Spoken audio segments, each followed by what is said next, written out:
We're going to do a.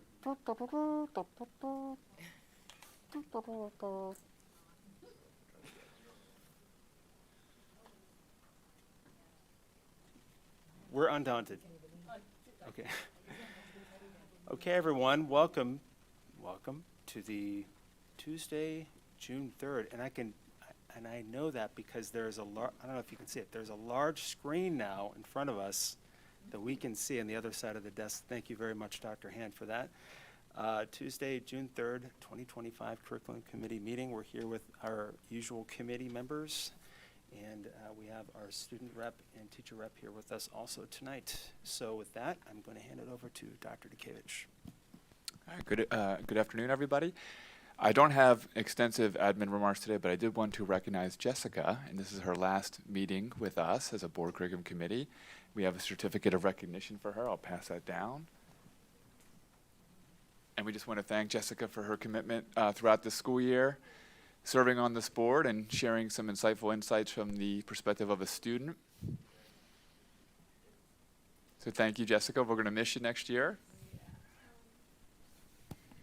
Thank you so much for having this opportunity for me to speak for the curriculum committee. I am so thankful throughout the year to talk about student advocacy or anything that is a part of the school district that needed to be addressed. Thank you so much for this opportunity. Thank you. Thank you. Great. And without further ado, I'll turn it back over to you, Dr. Babson. Okay. Any public comments? All right. We're going to move to the review of minutes. Kosher? Good? All right. Well, now I'm going to hand it back to you. Back to you.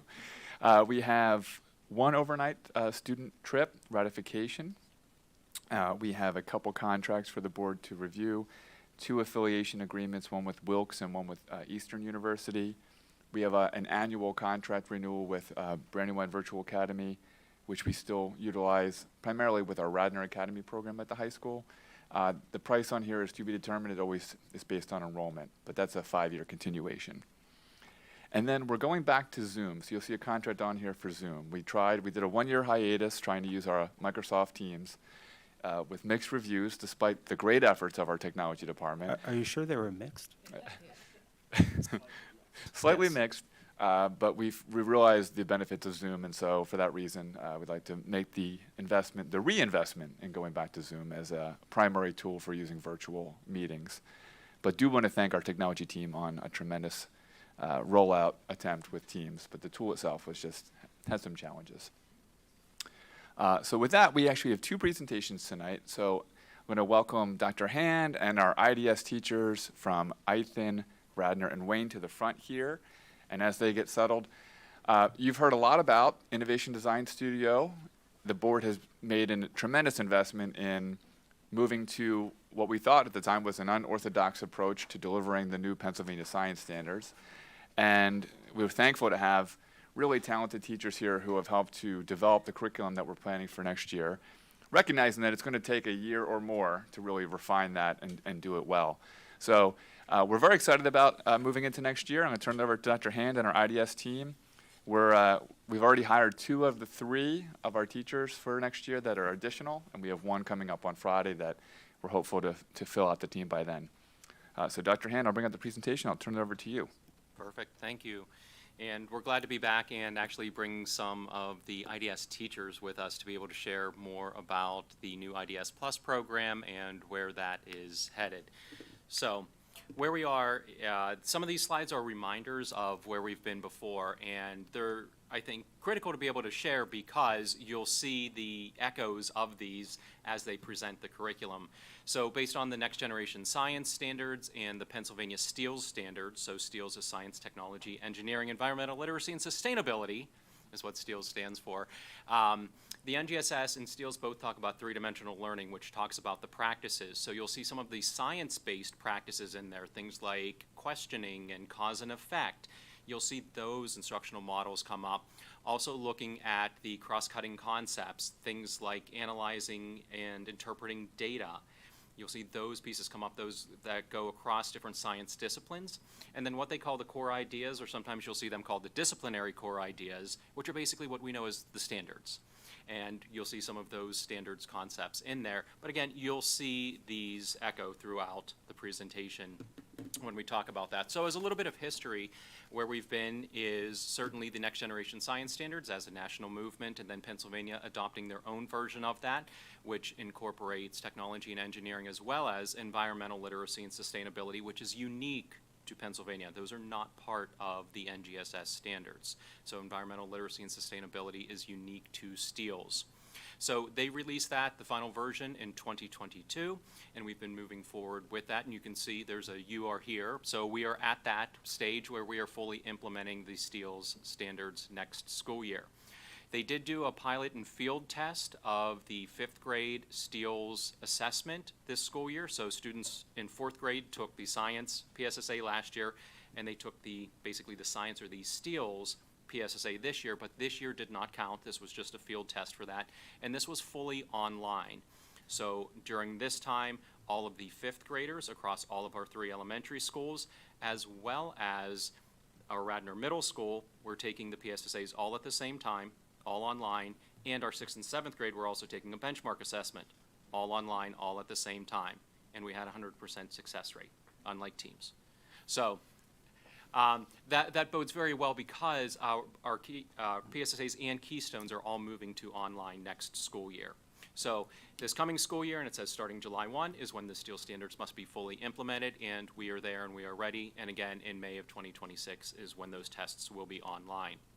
And just to share again, 6 to 12, we're looking at incorporating the steel standards into our current and existing programs in science and technology and engineering and tech ed classes.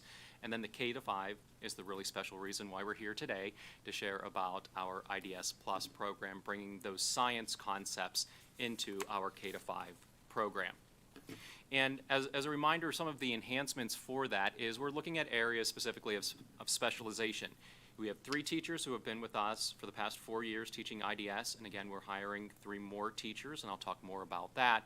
So we'll have 6 teachers, which allows 6 teachers to focus really deeply in science. Rather than having 106 teachers focusing on science, these teachers work really well together and have that opportunity to be able to collaborate and get really deep into science and have that specialization area.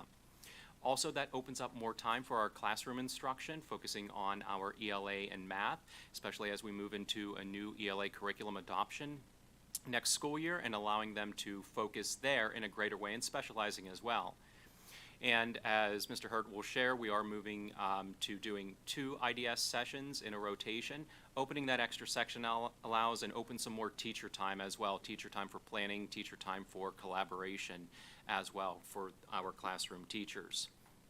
Looking back in some of our action steps that we've had since the last time that we've met. So this is actually the 4th time that we're coming before this committee to be able to share these updates, and we have some really exciting things to share on the progress that we've made. But since then, and during this school year, is we actually worked with the Montgomery County Intermediate Unit, and they provided training for our IDS teachers specifically on the steel standards. So looking at that 3-dimensional model of learning and what phenomena-based learning actually looks like. And then beyond that, we had the opportunity in the fall to share a draft unit plan with them and then receive some feedback. And then this spring, we shared an additional 4 units with them for their feedback. So it was an ongoing engagement, not just a one-time that they came in, which was really beneficial for us. And of course, the team here has been working on developing that curriculum, but also reviewing curricular resources. And I believe Ms. Roth will actually be talking about some of the curricular resources that we'll be using and where they settled and decided on. And some of those resources are actually still being developed. There's a lot of resources out there, like looking at curriculum models that don't have all of the NGSS standards completed yet. So we're putting some pieces together, and we have some really great pieces, I think, that we found in addition to some of our self-developed pieces.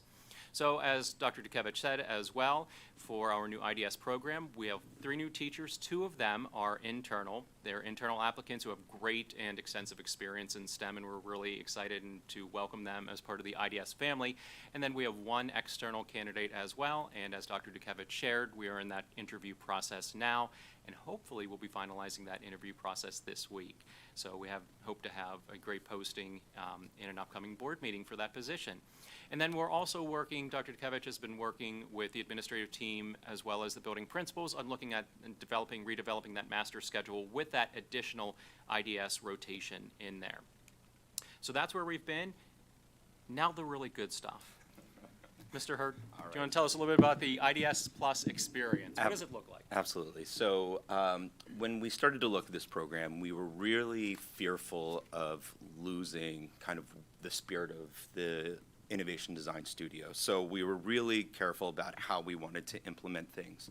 So just to kind of go over what we expect for our students. So the IDS experience is going to be science-based. So as we talked about, we're going to be taking science off the hands of the teachers. We're going to be incorporating them into our IDS classroom, almost turning it into kind of like a hybrid type class. The way it will be structured is all of our lessons will start with a phenomenon, really trying to tie in student interests. It could be through multimedia, it could be through experiments. I mean, there are really simple questions that really, like, do animals sweat? So I don't know. So a first grader might say, I don't know, and then we'll have discussions. So really getting kids engaged.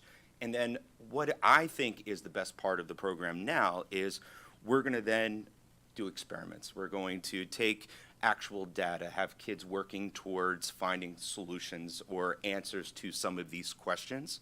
And then the best part is then tying in at the end that IDS part. So, taking that concept, well, then maybe at the end, once we, we run these experiments, we find out they do sweat, how do we lower temperatures? Maybe then the engineering part could be that students are designing some sort of fan to cool these animals down. So we're really taking the best parts of what we do in creating a full package for the students.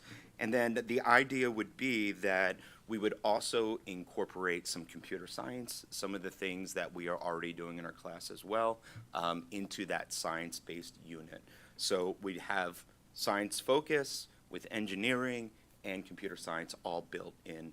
And then the way it would work is we would have a K2 teacher, third and fifth grade teacher as well. So we'll see those students twice in a 6-day cycle.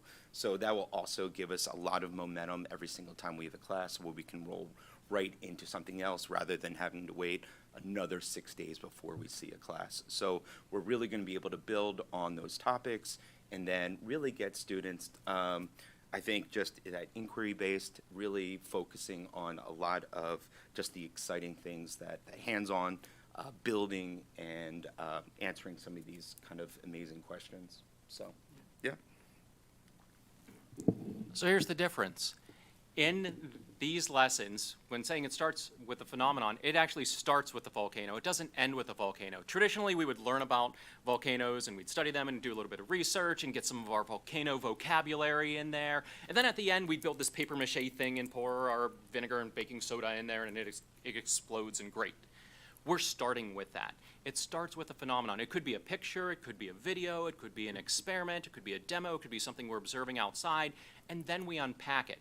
Like scientists, we observe things in the natural world, and we might go through thinking routines, like we might put up a picture of a volcano, and we might ask, and I'm not going to ask for any answers, but we might do like a see, think, wonder routine. And you might ask, and I might ask you, like, if you look at this picture, what do you see? If you take a couple seconds and look at that, you're like, there's a lot of things in there. Like you might see, okay, we see some lava in there, but you're looking at like the height of the lava and you're looking at the dirt and the mounds that are building up and I'm seeing water and I'm seeing steam and I'm seeing red even, talking about colors, and eventually you're gonna start to talk about temperatures in there.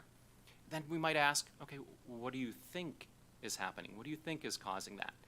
Like, okay, when we're looking at the height, we might think, oh, well, it needs some pressure in there, or red might be hot. Is it hot? What's cold?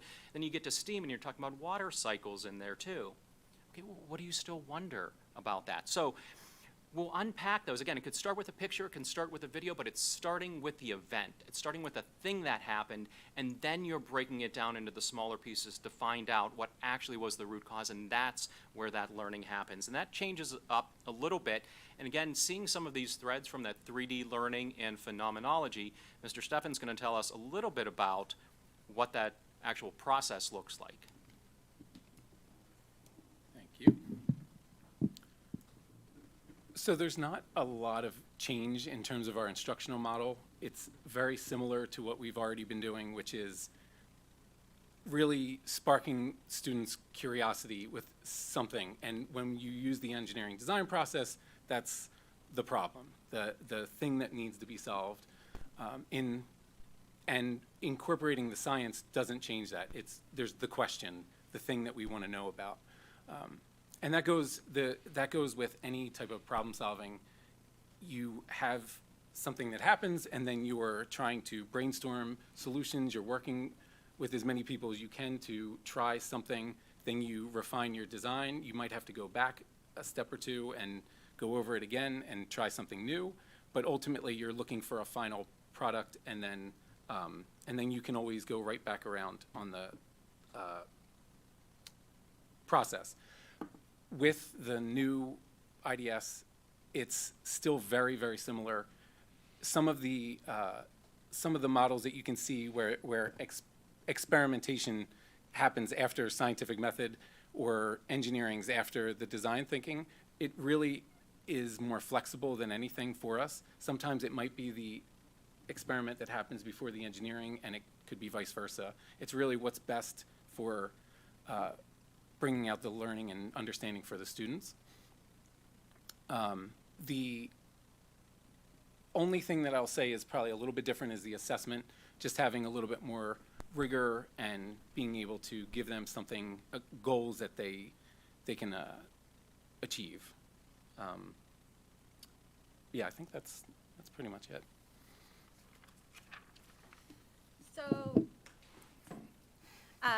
So as we've been reviewing different curriculum and resources, our first resource that was a primary source back in the fall that we really spent a lot of time on as a team was the Open SciEd, which was a free resource that we still have access to currently. They're very extensive for one focused area that goes through a significant period of time. So it could be for weeks at a time that you're on one specific unit. And so there were some really great resources in that. Open SciEd only is publishing as they are completing. They have 4 units for every grade level. So they're only completing and publishing the units as they finish them. So right now, not all 4 are published yet, but we've been able to use whatever resources have been published to this point. A couple months ago, we started really pouring into mystery science, which we're going to be using as our primary source and resource. Mystery science is a phenomena-based program, so just as everyone's been saying before, we're able to observe natural things that are happening and occurring and have students really understand and be able to predict why is the science happening now. So they're going to be able to build those muscles of phenomena-based, looking at things around them. In our normal natural world. So mystery science, every single unit, so it depends on the grade level, but every grade level has, they break it down based upon different units. Some could be 6 units, some could be shorter units than that. But they break it down and they always have a phenomena anchor. So we could come up and develop a different phenomena or have a larger event or have a different experiment or something else, but there is already in mystery science a phenomenon for every group of standards that would be under their unit, which is great to have. So it's anchored in that. All the supporting lessons then, and again, lessons in a unit could range from 3 lessons to 6 or more lessons, but all those lessons then help support and have anchor connections to the original phenomena. So students are slowly uncovering why that phenomena is happening, and then they always have a performance task at the end that then reverts back to the original anchor phenomena that students can then articulate. Their performance task that they have is, it's more of, it's not like a hands-on performance task that they'll be completing, but it is a higher level rigorous thinking of depth of knowledge. So that's, again, where the IDS part and the actual 3D model of engineering comes in, where we can also have, in conjunction with that, projects along the way or a project at the end that showcases all those elements together in that. Mystery science is NGSS and STEELS based, so the great part is it's all aligned and embedded in there. The one part that it doesn't have currently is the environmental literacy component. So we'll talk about that in a little bit later, but that's the one part it doesn't have. And then lastly, with mystery science, the other great part is every single lesson, K-5, has its own lesson assessment. So whether you want to call it an exit ticket or some type of assessment, that is available to us, as well as a performance task. Starting in 2nd grade through 5th grade, there's an actual unit assessment that combines multiple choice and open-ended and some open responses that are standard aligned. So those are already in that package. Okay, so I'll just go over the basic units. So according to the standards, so we're going to be touching on life science, physical science, earth and space science, but then there's that environmental literacy piece. So our goal is really just tying in how we can get students to start observing, asking questions, making informed decisions about the environment. So we're embedding those pieces into our lessons. And then really quick, just the technology and engineering piece. We're actually in a great spot just with having IDS for the past 4 years. I mean, our students are well-versed in the design process. They're well-versed in the 4 Cs, working together, communicating. So that piece is really easy for us to infuse into what this new curriculum. And the last piece with computer science as well. So that's something K to 5 we've been working on. So students should be able to just use those concepts and those tools, and it should just kind of be seamless in the activities that we're doing in the future. We've already come up with a lot of different activities where we're like, oh, well, you know, we could have the students 3D print this and that, and instead of taking, you know, 2 weeks to teach them how to build objects, our students already know how to do those things. So that is just such a nice fit for infusing into that science portion. So. So this is just an overall kind of unit overview. And so what we did is, this first one's K2, and then Kevin will talk about 3rd to 5th grade. But what we did is we broke each grade level down based upon the different science content areas, so physical science, life science, and earth and space science. Some of those kind of fit into more than one category. So again, this is a draft of what we're thinking about, and having 4 primary units for the school year. So it might not fit perfectly into trimesters. So there might be some that extend depending how things go the first year. And then you'll see where the bullet points are. Those are the actual mystery science, their units, and how they fit in based upon the standards.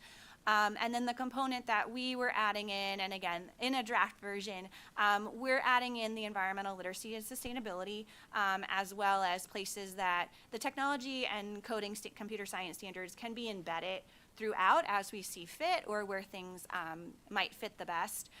So again, as we get to actually walk this out and live this out, there might be certain projects, whether it's with computer science, technology, or in the environmental literacy, that are going to be developed, and then these might shift a little bit, but this is kind of an overall where we might be going for a K2.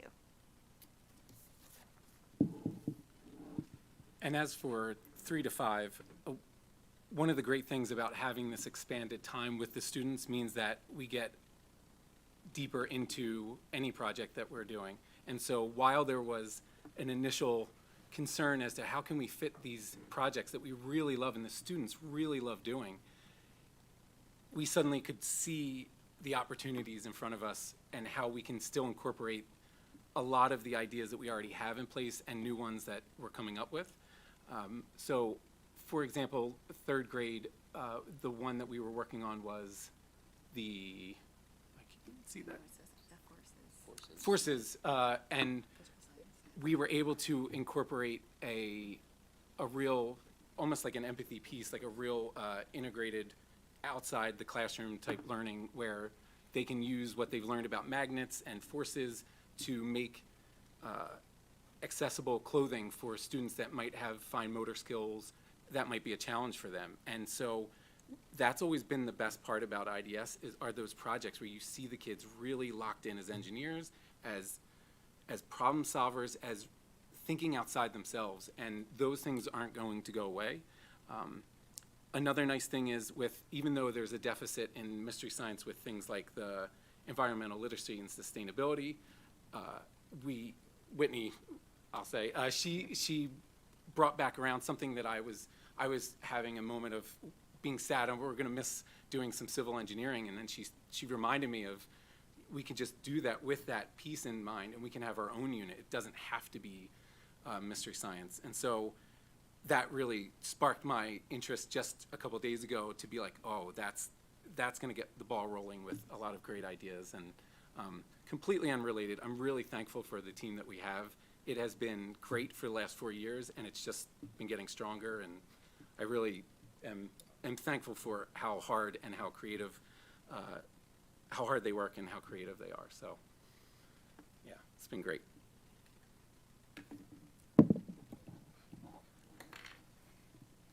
Thank you. So where we're headed next is we're going to hire that teacher for Wayne. So we have some really phenomenal candidates, and we're really excited actually about each of them. We're going to continue to work. This team has been working really diligently on developing the curriculum, and as you can see, it's still a work in progress because it takes quite a while to develop that, and there'll probably be some summertime in there to continue to develop, and hopefully we'll bring some of our new teachers on as well, but they're making great progress, as you can see. We're also looking at our current equipment and things that we need to order in there, materials and supplies. Our classroom teachers have been phenomenal in donating their old science resources, and we're going through that to see what still fits in with the new STEEL standards and what we need to make a really phenomenal IDS Plus program. And we're going to work on finalizing that daily schedule for each of our 3 elementary buildings, as well as preparing those physical spaces that are there for our second teacher as well. So I think the big takeaway, and before you have any questions, is that it's going to be the same great IDS program. It's just going to be enhanced with the science. And it's putting that, leading with the science, leading with that S in STEM. It's always been there, and we've talked about a STEM program, and that's science.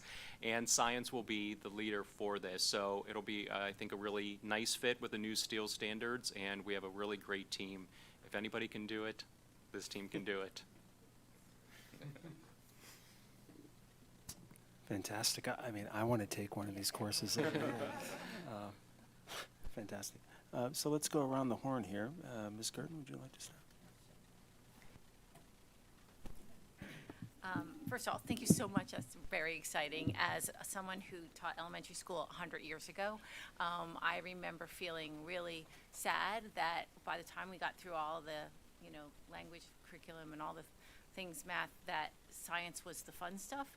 And so this, to me, feels like a real opportunity for our students to, get that immersion in IDS and science and STEELs is really exciting to me. And thank you for all the hard work. I have a question about scheduling. So we're going to have 2 IDS teachers per building. Correct. K2, 3, 5. So, and where does it work? Where do you have your own rooms? Okay, so that's all set up. We have the current rooms, and then we have 3 other spaces that are allocated for the other teacher in each building. Okay, so then you'll have your schedule kind of set for the year with who moves through. Correct. And then you can work together like across buildings, is that? So probably very similar to now, where you'll have 2 people in a building, which is always helpful because that brings a lot closer than trying to find the time. But I know that they found time in between, and not just on the formal professional development days. Right. I'm sure there's naturally a lot of texts that go back and forth in exchange of ideas. Perfect, great, excellent, thank you. Well, thank you so much. I really appreciate this, bringing this to life. And I knew we were in good shape when we talked about the IDS being, when STEELS was introduced, because we said, wow, we've got the perfect structure. So to see it come to life is really exciting. And I kind of feel like, the word on the street is that IDS is kind of like the kid's favorite elective, right? So I love the idea that, right? I think Dr. Batz, and I've heard other community members, so I love the idea that now science is super cool. Yes. And, and I think, right, and I think that's, I mean, but that's what we want, right? So I really see this as a great enhancement, and I would be really curious to see how this plays out down the road when you look at now these kids who then matriculate to the junior high and junior high, middle school, and then high school. I'm really dating myself with junior high, right? Middle school and high school, like, what are their interests? Are they, and how it impacts, like, maybe what we need to offer down the road, right? Because they get jazzed by this. So I think we're in great shape. I was kind of curious, and the other thing that I don't think we really touched on that I believe I've heard before, which is exciting to me, is that I feel like we've heard from teachers that they are time-starved, right? Like, to get to kind of a little bit what you were saying, you get to the science last, and that now the other teachers can really focus on the writing, the reading, the critical analysis. So I think that's a win-win. I would imagine, I was curious, are any teachers a little upset about losing kind of the fun science? A little bit, but the great part about it is they can still do some of their favorite science elements. Like in kindergarten, they do a unit on chicks. They said, can we still do that? Absolutely. Like some might have a butterfly unit, absolutely. And there's also time for integration that built into the IDS teacher's schedule is time for them to work with classroom teachers. And we're constantly looking for that cross-curricular overlap as well, that you might be reading something in ELA, how does that fit into science? We'll see as the new ELA curriculum develops as well, and as we really get our feet wet with that, but we're always looking for that integration time as well. Yeah, that was going to be my next comment, which was really forming an opportunity for that integration, because I think of it a little bit like our integrated classes in the middle school, and to be able to read, maybe looking at what books they choose to read at the same time, so working together, and it sounds like maybe a little more time in the schedule to have that collaboration, which I've also heard is usually we're a little time starved, right? So I mean, it's exciting and well done. I mean, it's just. It seems like I said, science is cool, and that's really good for our kids down the road. So thank you. Thanks for all your work. Thank you. So I love hearing that IDS is the new gym. But I think the true test is if you tell me that IDS is the new recess, then I know we're doing a great job. But I love hearing that you were very focused on kind of preserving the best elements of IDS while still trying to meet the new standards, because I think, what makes IDS special and innovative and so forward-thinking is precisely those things that might not necessarily go toward meeting the standards, right? So I love that, hopefully it sounds like you guys are finding a way to do it all. So I just love that, because I always cite IDS when people when people ask me for examples as to what makes Radnor, one of the best school districts in the country. And I think it's our willingness to take risks, right? To be the first to do something, even though it seems like no one else has caught up yet. And this is just a prime example, I think, of us doing it, leading, honestly, without regard, like, I don't think when you guys implemented IDS that we were thinking that, oh, well, eventually, like the state or the country will catch up to us and like come up with a curriculum that fits this so perfectly. So, I just kind of commend the previous board and the administration and our teachers for having that type of foresight and acting on it. So thank you. I guess I just have two questions. I was just curious as to each of your personal teaching backgrounds and, when we're hiring for the new positions, now that we are trying to satisfy the standards, do we feel like we have less flexibility when it comes to hiring? Like, are there certain certifications, that we're looking for now? Did we have more flexibility before this when hiring for these teaching positions, right, when we didn't have to worry about the standards? So I'm just curious as to, how that's affecting our hiring and how we're filling these positions in terms of the individual backgrounds of the applicants and the teachers that we choose. And then, I'm glad to hear that finally a lot of the testing, the state-mandated testing and the kind of assessment-based tools are all moving to the digital format, because I think everyone knows the SAT, ACT, right, are now all online and digital and even adaptive, right? So don't know if that's ever going to take hold, with respect to these other testing formats, that it just kind of made me think about, how much, and I'm glad that our younger students will be exposed and be able to practice taking kind of high stakes tests online and digitally. So I was just wondering, and I'm sure our teachers already, even with the paper testing, do a great job preparing our students for them.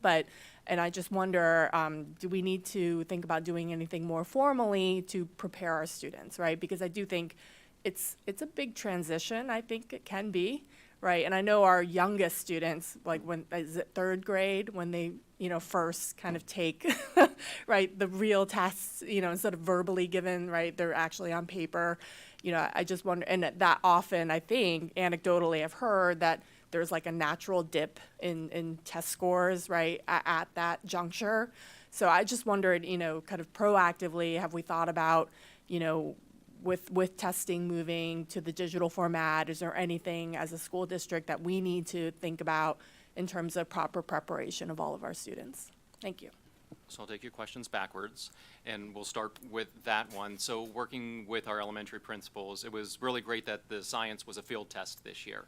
So it can be a field test not only for the technology, and again, across 5th grade and 6th, 7th, and 8th, 1,100 kids testing at the same time, sort of proof of concept, like this can be done, we can do these tests all at the same time. We also talked about the preparation leading into that test. We didn't just open our laptops that day. And it wasn't just about the technology. We actually talked about digital readiness and digital test-taking strategies. Like, what does that look like? They do have some familiarity now with some of the benchmark assessments that they do online. So, for instance, our STAR assessments that our students are taking through 8th grade.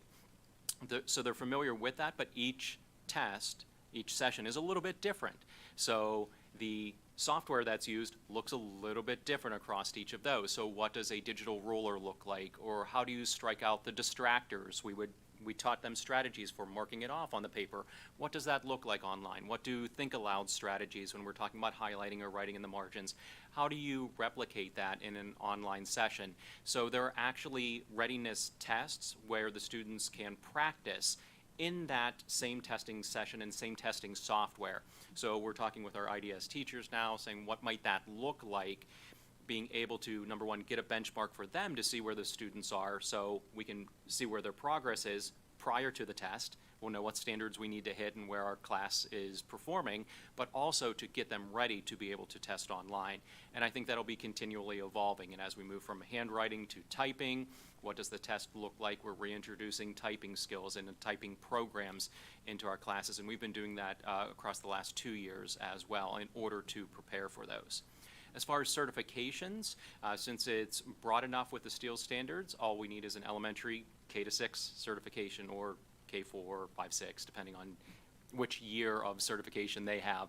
So most of our teachers already have that K-6 certification. So that actually still gives us a wide enough swath, but certainly we're looking for candidates who have experience. And again, that's what made this candidate pool so rich, is we've had people who have experience teaching STEM. We've had people teaching in the classroom and science experience, which is phenomenal, but they're teaching science and STEM. And that's certainly a bonus, and we're putting them through their paces so that they can share some of their experience. You had also asked about hearing some of their experience too, and prior experience. Sure. My background, I was a technology teacher, but I also was working to infuse just makerspace concepts and different STEM concepts as well. So when we were creating this IDS program, understanding where the district wanted to head with robotics and 3D printing and VR experience, I had a lot of that background. So for me, it's actually the flip. So learning a lot about the science, but I would say within the past 4 years, it's kind of all kind of worked together. So, learning about magnets and all of these pieces and forces, because it's all part of the engineering. So it all seems to fit really well. But yeah, my background was mainly working with technology at the beginning. I actually started as a 5th grade science teacher and enjoyed that immensely. And then each year they added more and more. We went from departmentalized to just regular classroom. But I had a strong background in science then. I then moved to Upper Darby and did middle school science for 3 years, and then switched over to, I got my technology education cert and became the tech ed and engineering teacher at the building. And then I also coincidentally had taken the exact same STEM certification program that was going on a few years ago at the same time with the CCIU. And so that's really where my passion just came out for integrative STEM, and it's just been snowballing since then with this program. I started in middle school, teaching middle school math and science for 6 years, and then transitioned into 4th and 5th. I was at schools in 4th and 5th grade that did just math, and we split math science, so I just taught 4th, 5th grade math science. And then for 7, 8, something like that, 7-ish years, I helped with starting a STEM lab, STEAM lab, innovation lab. We had 3 different ones at different buildings. I was in California, and I just moved this past August when I got hired here. So my experience was doing using the standards, using the NGSS standards in science, and then also incorporating the STEM. So. Thank you. Ms. Peterson, Ms. Kuhn? Okay. Go ahead.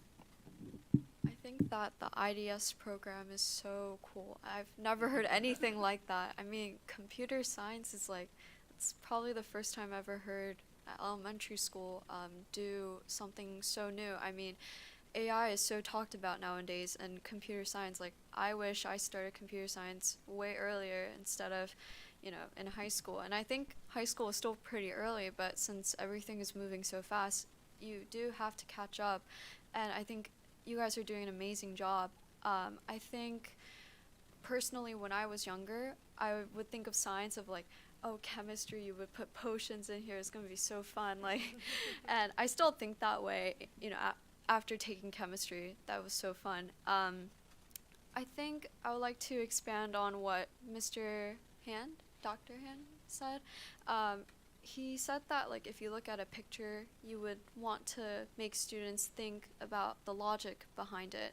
A little suggestion could be if we had notebooks for each student, we could write down their thoughts, and we can expand more on that and present their ideas to teachers and other kids. Maybe we can all sit in a carpet and talk about it, but a lot of times my teachers tell me if I think of something and before I forget about it, I would just write it down. And everything starts with one idea. So it's amazing to start with everything like that. And my question is that will AI be implemented to track students' lessons and progress, or is it human powered? That's a big question, but let me, I wasn't expecting that one. That was, whoa. It's great. First thing, you're talking about writing things down. One of the things we've been talking about with this team is the concept of science notebooking and being able to bring that back, being able to observe the natural world, write down as you're seeing phenomena, what you're seeing, what you're learning, maybe even doing drawings as well, because that's important when you're at a watershed. What are you seeing in order to be able to remember that? So I'm really glad you brought that up. And if you're looking for a job, we have an opening. We have a position right now. As far as artificial intelligence into integration, so we have some things that we've been doing at the middle school and high school with that. I think we're going into conversations at the elementary level of what that looks like, because our elementary students will be encountering that, whether they know it or not. There'll be some interaction with artificial intelligence. As far as our teacher usage of that, they're using it primarily for, at least initially, for productivity, and we're beginning to look at areas for data analysis as well, with certain data protections in there as well. We're not putting student names, and we're de-identifying that data, but allowing that to do some of the processing so that we can determine sort of the best strategies to move forward. But that's always in the mix with humans. That can never take professional judgment away, whatever the computer spits back. Right, and I think that AI is very important to, help actual teachers with the progress, and I think we need actual teachers helping students guide through the program and the IDS experience. Another suggestion to expand on what Ms. Lau said, to help maybe, since it is a big deal that we are transitioning into online for the PSSA. Something that I would recommend is a lot of practice exams online, because it kind of helps students get used to the computer and taking exams on the computer. Back when PSSAs were on paper, a lot of my teachers would give me practice exams, like past practice exams on paper, and you would see, oh, this question's similar to this. And not only it will help each student pass, but they can, be good test takers for the future too. And I think that's really important. Another question is that for the computer science that will be implemented in the IDS program, is that like similar to the Scratch program? I don't know if you know Scratch, it's like similar. I don't know if you want me to answer. So Scratch is just a tool that we would use. We do in elementary, we use block-based programming. So with anything that we're really using, it would be some form of block-based programming skills. So. And also, I wanted to thank you so much for adding the computer science program in general, because computer science is, everything is logic. So if you want to start with like pseudocode, you can think, if I want to move this cup to here, how would I think about that? It's also connecting with the picture idea. And thank you guys so much for that. It's really helpful. Thank you. One thing I just wanted to say is one of the great things is how many kids get a chance to have the experience to, as early as possible, whether it's computer science or it's engineering.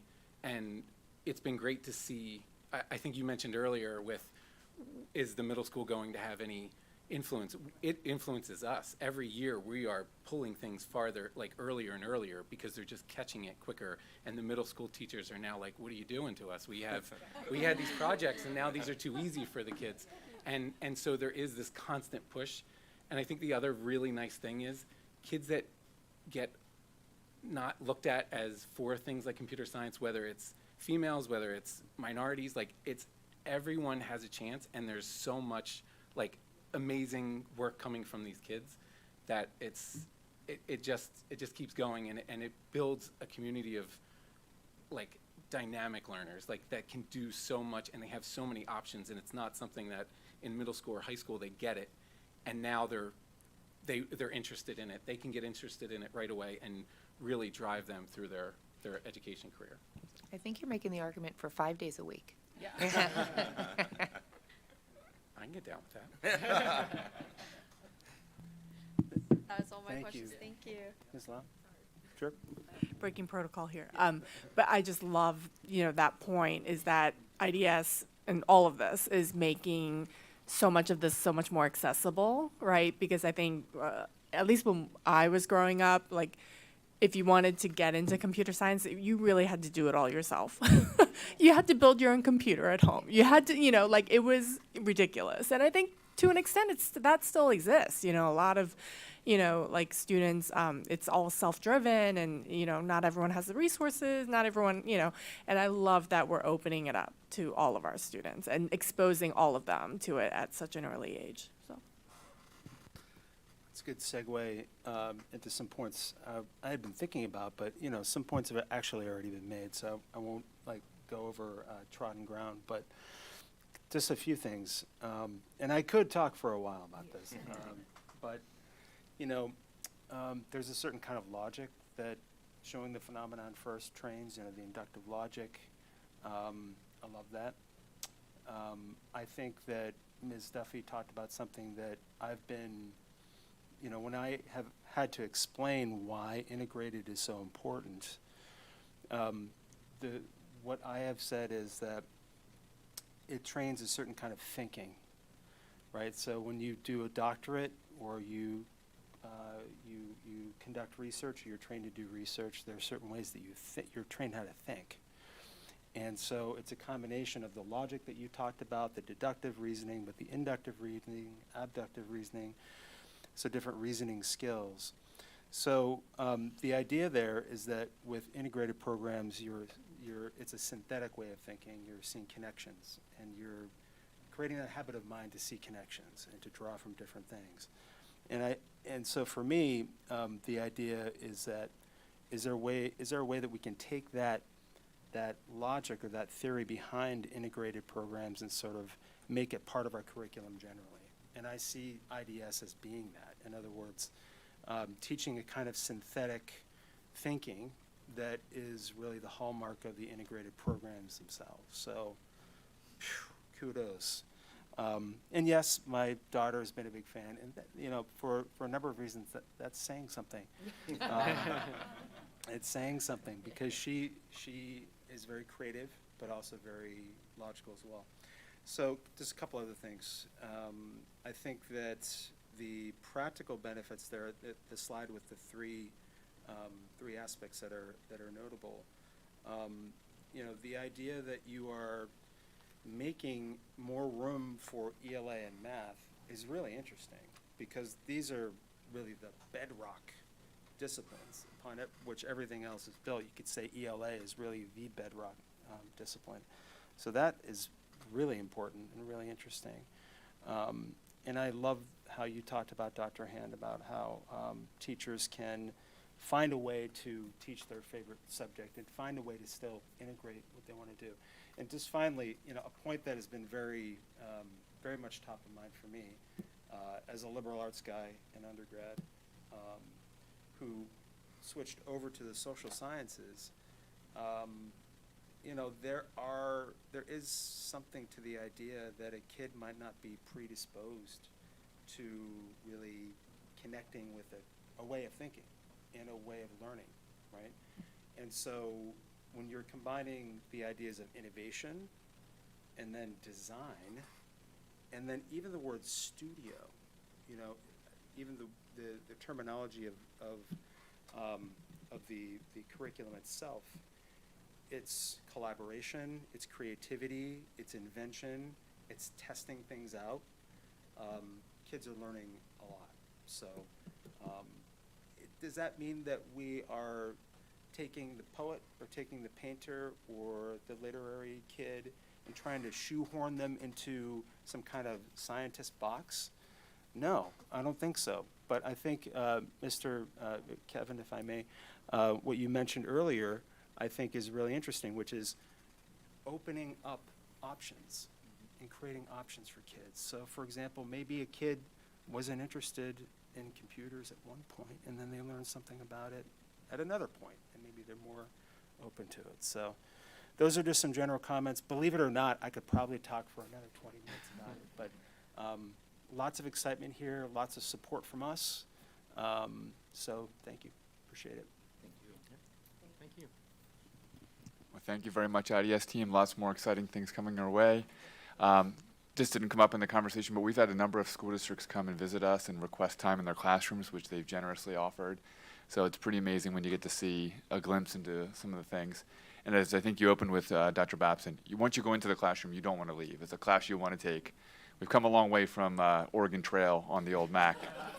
So thank you to the team, and again, more great stuff ahead. And because I promised my colleague and friend, Mr. Morris, because we generally go over in this, well, I'll try to name this next tune relatively quickly, and we will be coming back to more information about this.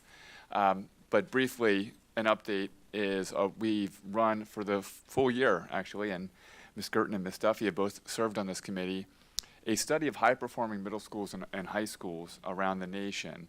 And so tonight, we just wanted to give a highlight of where we are. I will tell you, because this June is our last meeting, we felt the need to share this, but this is a very much in progress committee. I mean, the committee itself met for the final time just last week, but we're going to continue work probably in a more subcommittee approach, just because there's some really interesting and compelling topics we're going to want to move forward with, but we just don't need as large a team. We're going to have to get more specialized in that. So this couple-page document here gives kind of high-level overview of what the committee was intended to do, where it came from, which actually originated in a study last school year around International Baccalaureate as a potential program for the high school. And at that time, and actually last June, we presented to the board saying, at this time, we don't feel like we're going to move forward with it yet. Just was not the time the committee felt moving that forward. Instead, we would take a broader view of other things that high schools are doing and middle schools are doing, and that led to this committee for this year. So on this document, not to read this, you can see our purpose and our goal. We also developed 3 research questions, which coincidentally, I believe, at the first were more focused on what are these other schools doing so well that we can glean and try to bring to Radnor. And when I think as we first started meeting, it became more reflective of our own strengths and areas that we deem as improvement opportunities. So initially our focus areas were around these 4 constructs, essentially organization and logistics, student programming, what supports and opportunities we give to our students and our staff, and then what are community connections do we have. So we started there, but as we continued to dig deeper, we were finding, gosh, these schools are doing a lot of the same things we're doing, so we felt good. That was validating. But also, what are areas we already know about ourselves that we think we could do better? And that gave us a little bit more tangents to go deeper and to look at certain schools. So again, this next page is just essentially the committee members, and I did share with them on Tuesday they would be representing this report. They did give express permission without saying no thank you. These quick overview of our meeting dates and what we essentially try to accomplish during that time. The very bottom here, just for brevity, the work we completed as a committee during the school year in that 5-meeting time block. To give more context here, these were the selected middle schools, and let's be honest, there's a lot of great middle schools in this country. How do we come about selecting just this few? And why are they not in the top 10? It might be a question. So when we first started looking at middle schools and high schools to look at, when you look at things like Niche or U.S. News and World Report, there's also schools in that population, mainly at the very high top, that are charter schools or magnet schools, or schools that are able to select their student body, where we felt it would be more appropriate to select public schools that serve the population that live in their community. And going deeper there, sometimes there were schools that were very small or just very different, or were part of a consortium, and didn't fit exactly what we were looking for. So these were the schools we selected. You can see these here. And the criteria that we looked, again, had to do more with Niche and U.S. News World Report. There's not a lot of rankings that are similar across each state. For example, we looked at School Digger, which is another ranking system, but it's state-specific. It doesn't cross-generalize because the tests that they use are based on the state assessment, like the PSSA. So just moving past that, because that list is somewhat subjective, but it gave us a way to start. In the course of the year, the 5 meetings we had, we identified some main focus areas. You can see them on the screen now.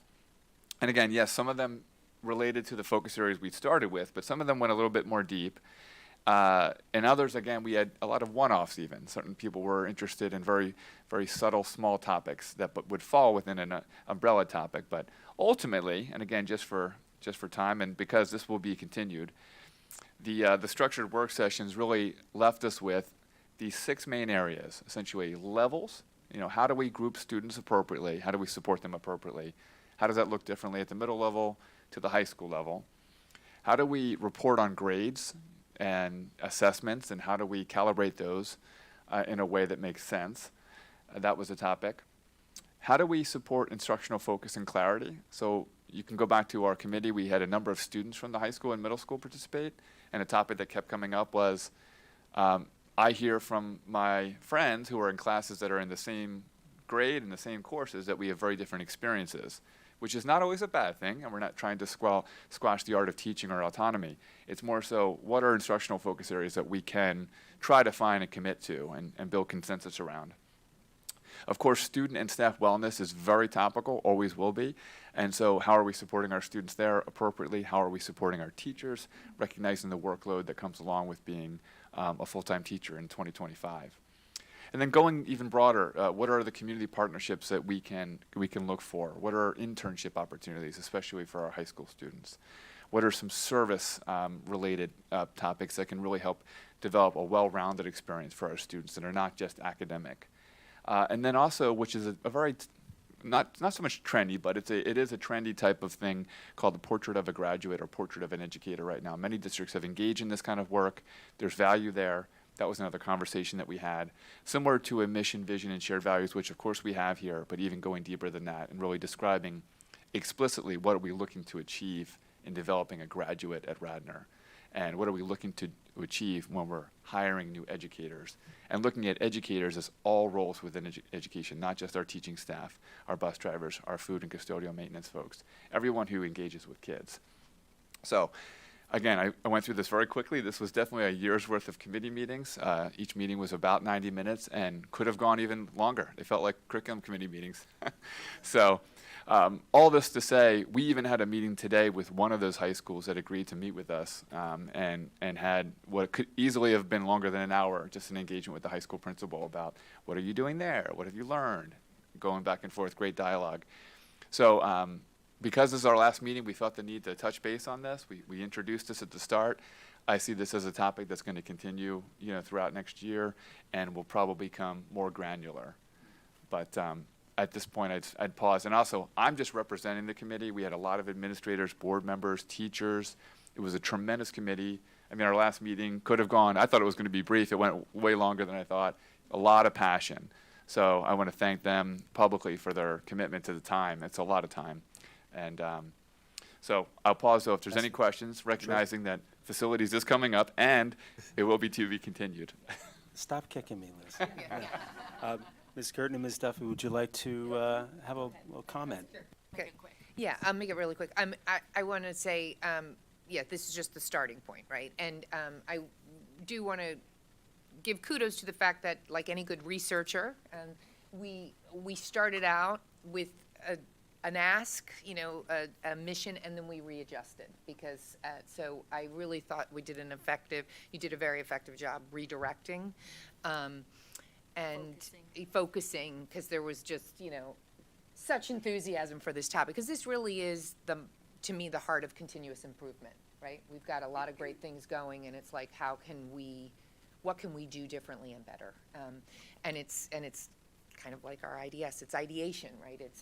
It's exciting stuff to talk about. I will say, I do believe, I do think if we do put the work into Portrait of a Graduate, alongside our new mission statement, but I think, that work kind of works in tandem, and I think that then there will be clarity on focus, on what we are missing or what we could enhance in the process. So I think there's more, good work ahead. I think we have a lot of people that care very deeply in the community. So, I think that this is an exciting initiative for next year to continue.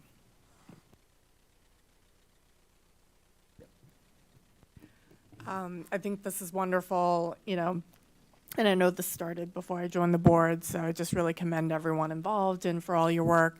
I guess one of the questions I had, and I was just wondering if the committee considered this, is for a lot of these things, how will you, I guess, try to figure out, what's correlation and what's causation, right? Because I think we all recognize, and just looking at the list of high schools, many of them are very familiar to me because I realize I have friends whose kids go there, right? And a lot of them, not all, are kind of located in highly affluent suburban areas, just like us, with a lot of privileges and resources. So, how will we kind of distinguish between, like these are high-performing schools because of the built-in advantages economically and educationally and otherwise that their families, their tax base, already provide to their students, and what is truly kind of worthwhile, right? Because they're producing, benefits, right, organically, I would say. Because I would hate to, and honestly, a lot of these school districts, I would imagine, set their own agenda, right? Because, like they can start doing something, and because they are already high achieving, people will start to think, well, because they're doing this, that's why they're high achieving. But actually, they just decided to do this, and they were going to be high achieving anyway. So is it really worthwhile for us to pursue or go down the same path, right? So I guess that's something for the committee to consider if you haven't already, because it's a tough thing, right, to try to figure out. And I mean, let Dr. Dukevich, answer this better, but I do feel like that was part of the adjustment. Like, we initially were gonna really focus on what they were doing, and I think we kind of took a step back and said, we didn't become so much about them. We became more about ourselves. Yeah. So, but I do think it's interesting what you say in terms of, like, yes, it's because these are schools that invest in you know, they have resources. Which is unfortunate that, you know, I always say, like, with us, it's not that we should be, you know, when we take that purview, right? It's like we're the model of how you should invest in schools, right? Like, not that we should have less investment in us, it's that we should have every school, it's unfortunate that every school doesn't receive the kind of investment we have, so.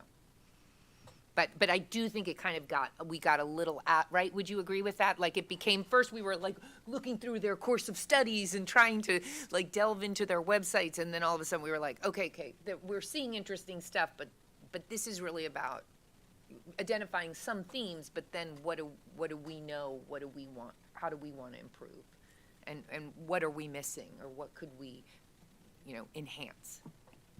Yeah, 100% well said. I thought we were going to glean some patterns and themes and find this golden nugget that's connected all these places together. Oh my gosh, this is an epiphany. We should do this. It turned out very much to the way Ms. Duffy described. You know, there was not all these connections that I thought we would glean out.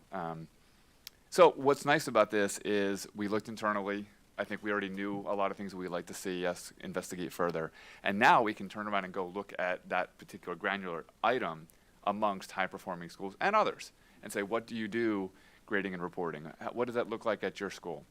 And just because it appears on a program of study or webpage actually does not mean that the school district at that time agrees with what they're doing or doesn't feel that they should change it themselves. So it can be a challenge to distill all through that and then arrive at something that's actionable. But that's what we'll be doing, at least trying to. Great. Thank you. Good discussion. Okay, we're going to move on now to item number 5, new business. Any new business? Nope. Okay, let's go. Public comment? Any live public comment? Nope. Okay, that's it. Thank you.